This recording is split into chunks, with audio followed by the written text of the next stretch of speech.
গোটা পৃথিবী জুড়ে আজ মুসলিম সম্প্রদায় এক মজলুম জাতিতে পরিণত হয়েছে। পৃথিবীব্যাপী সকল অমুসলিম মুসলিম নিধনের মিশনে আজ ঐক্যমত। বিশ্বের বিভিন্ন প্রান্তে নানান অজুহাতে মুসলমানদের লক্ষ্যবস্তু বানিয়ে একের পর এক সামরিক অভিযান পরিচালনা করছে সম্মিলিত অমুসলিম শক্তি।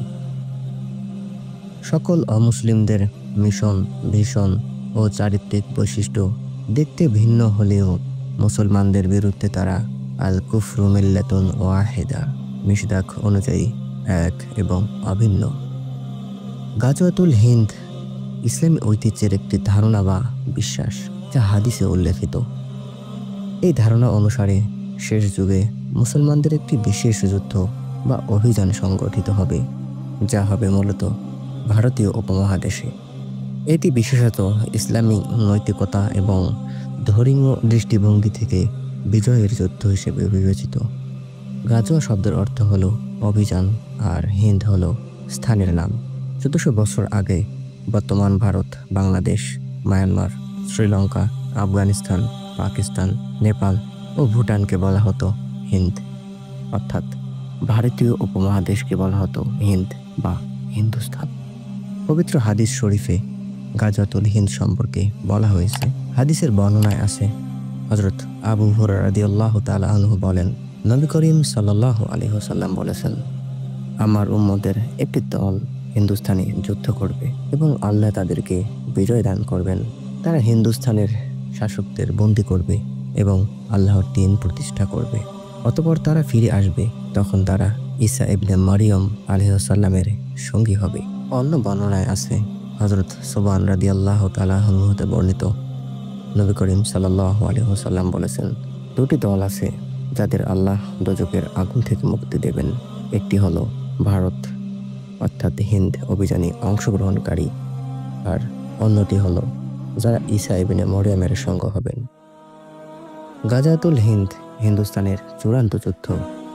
রাসূল সাল্লাল্লাহু আলাইহি ওয়াসাল্লাম একদিন পূর্ব দিকে তাকিয়ে বড় বড় নিঃশ্বাস নিচ্ছিলেন।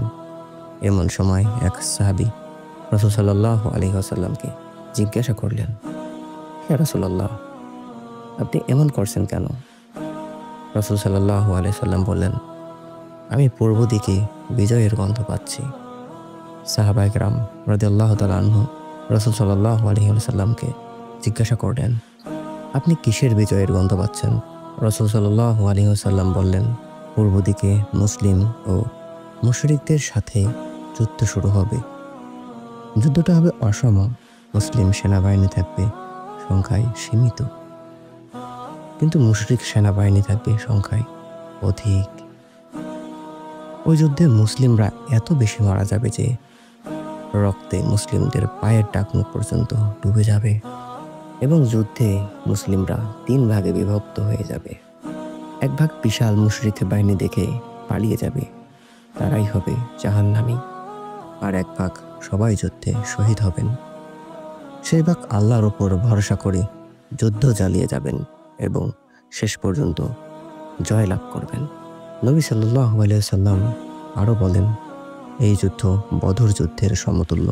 সুবহানাল্লাহ।